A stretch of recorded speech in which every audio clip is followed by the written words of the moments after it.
bahwa di kelas Bapak dan Ibu ada yang anak-anak yang memiliki hambatan. Nah, bagaimana caranya sehingga anak-anak itu kalau tema pada materi yang harus kita kejar di saat proses pembelajaran hari ini, misalnya kalau di bahasa Indonesia, misalnya menyusun surat atau menulis surat, ataupun di IPA mengenal anggota struktur tubuh atau struktur organ tumbuhan, sehingga tidak semua anak nanti mampu.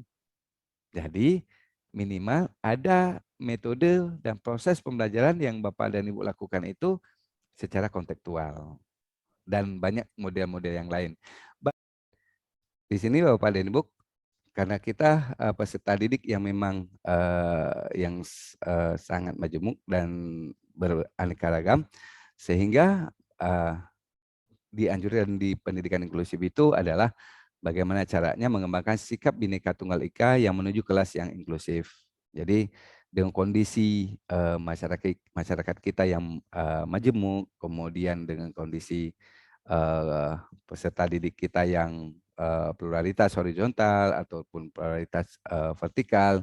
Nah, ini yang membuat Bapak dan kita untuk menggali dan bekerjasama untuk mendapatkan potensi-potensi yang sangat beragam di pada anak-anak kita, sehingga mereka mendapatkan dan terlayani dengan baik, dan juga minat bakat mereka akan keluar berdasarkan apa yang kita gali dari mereka.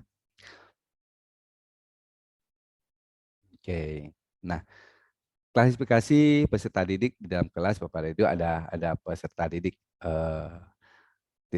tipikal, maknanya peserta didik reguler, kemudian peserta didik berkebutuhan khusus, peserta didik tipikal adalah peserta didik yang memang tidak memiliki hambatan apapun dalam proses pembelajaran.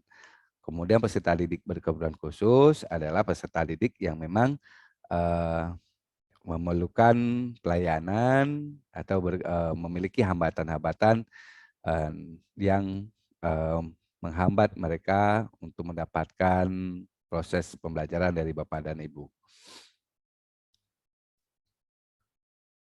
Nah, 4 indikator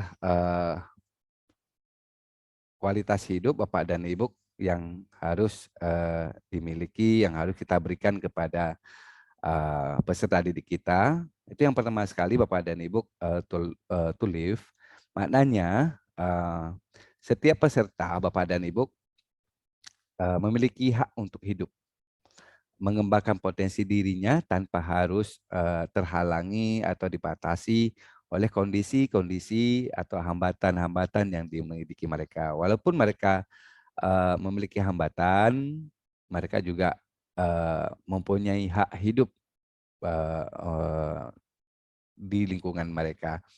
Kemudian ada to love, Bapak dan Ibu, mereka butuh kasih sayang memang dari kita, dan mereka maknanya hari ini peserta didik di sekolah inklusif harus mereka merasa terlindungi, jadi mereka dapat mengikuti kegiatan proses pembelajaran dan aktivitas sekolah lainnya secara ramah.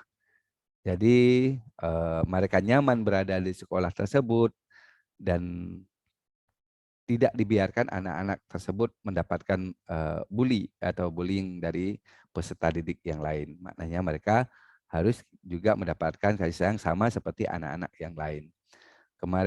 Kemudian to play, maknanya Bapak dan Ibu peserta didik yang berkebutuhan khusus ini juga harus memperoleh kesempatan sama-sama untuk mengikuti aktivitas proses belajar secara aktif.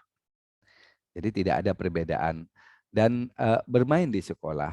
Seperti dalam diskusi kelompok, mereka mendapat kesempatan untuk dilibatkan bekerja, kemudian kegiatan ekstrakurikuler yang memang bisa diikuti oleh anak-anak yang memiliki hambatan-hambatan tersebut.